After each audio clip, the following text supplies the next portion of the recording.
Fala, povo de Deus, a graça e a paz em nome de Jesus. Chegamos a Atos capítulo 24. Bom, chegando em Atos 24, nós temos o apóstolo Paulo entre dois poderes. Paulo está entre o poder religioso e o poder político.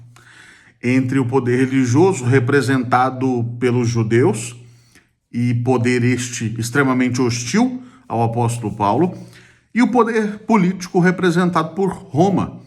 Poder este que até certo ponto é amigável ao apóstolo Paulo, ou, no mínimo, não é um poder tão hostil quanto o poder religioso dos judeus.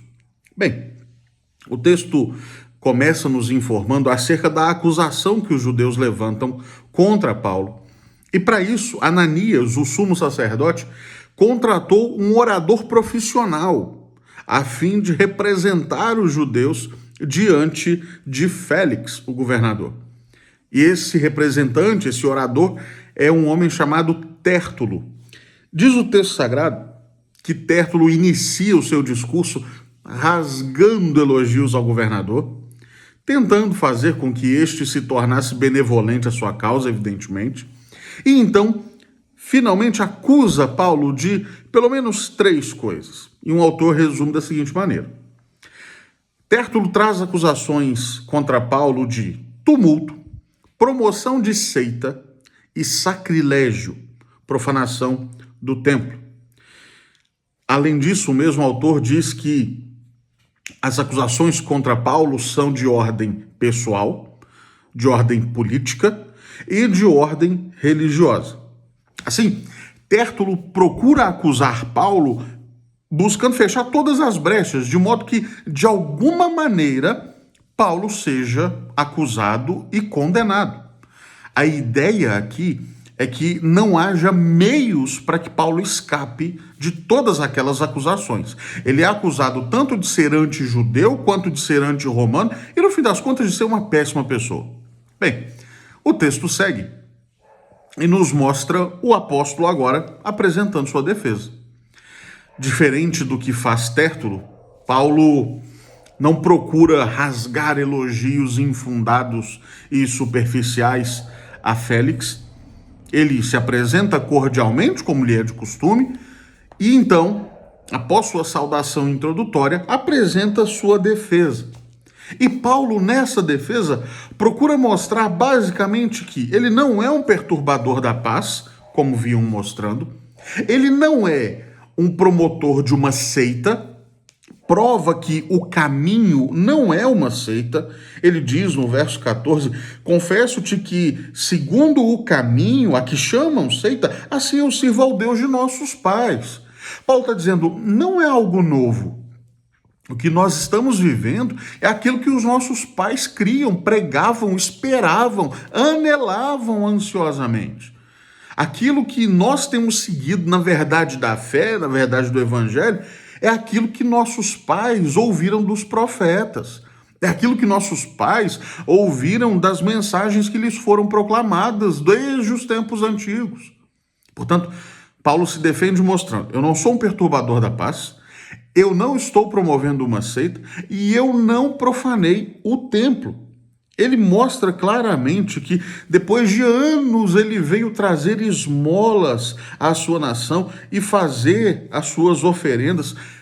Paulo é judeu, isso está sempre sendo enfatizado por ele para mostrar, eu não estou aqui para profanar a religião judaica ou para dizer que a religião judaica é um lixo. Não, Paulo insistentemente mostra que não é esse o caso. Ele se defende e mostra que está apenas pela verdade, está apenas pelo correto. Ele mostra que tudo o que fez sem tumulto. Quando ele se aproxima para entrar no templo, verso 18, ele já estava purificado, ele não profanou o templo de modo algum. Portanto, Paulo chega no verso 21, mostrando qual era realmente uma das grandes acusações que, no fim das contas, estava dividindo até mesmo os judeus. Verso 21 diz, hoje sou eu julgado por vós acerca da ressurreição dos mortos. Por que Paulo fala isso? Ora, já vimos aqui anteriormente que fariseus e saduceus, embora partidos religiosos judaicos, distinguiam-se em algumas crenças, e uma delas, que é fundamental para a fé cristã, por exemplo, e que era esposada pelos fariseus, é a da ressurreição. Mas os saduceus, que tinham grande força política, que tinham grande poder religioso, embora fossem minoria numérica, os saduceus, em virtude de grande influência recebida da filosofia grega, rejeitavam a ideia de ressurreição. Portanto, Paulo está dizendo, olha, o que vocês estão tentando fazer é me acusar, mas no fim das contas o que vocês estão tentando atacar é essa crença na ressurreição. O texto diz que Paulo permanece perante Félix e Drusila, e diz o texto que essa mulher de Félix era judia, e no verso 24, Félix manda chamar a Paulo e passou a ouvi-lo com respeito à fé a Cristo Jesus. Paulo então discorre sobre a fé, fala do domínio próprio, da justiça, do juízo vindouro. Diz o texto que Félix fica amedrontado. Olha que interessante. Tem muita gente que ouve a mensagem do Evangelho, ouve a mensagem de Cristo, ouve os alertas acerca do juízo vindouro, por exemplo, e até se assusta, até se incomoda. Há algo em seu coração que grita, que se desespera, e que muitas pessoas fazem, não quero mais ouvir sobre isso. Não, não me importa, eu não vou mais me preocupar com isso agora, deixa isso para lá. É o que Félix faz. Ouve Paulo e fala, não, já chega, pode ir embora, não é a hora de ouvir sobre isso, na hora que me convir eu vou te chamar de novo. Tem muita gente ouvindo a mensagem e obstinadamente rejeitando. Tem muita gente ouvindo o chamado de Cristo para a vida.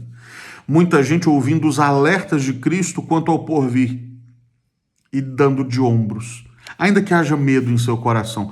O meu convite para você e para aqueles que você conhece quando você proclamar é: insista acerca de Cristo. Proclame Cristo. E você que ouve e talvez se amedronte com o porvir, ao invés de se amedrontar, confie em Cristo. Ao invés de temer o porvir, deposite sua fé e sua esperança em Cristo. Ao invés de ficar procurando um meio de se livrar humanamente, confie tão somente naquele que é o verdadeiro e supremo libertador, o nosso Salvador, Cristo Jesus, o Senhor.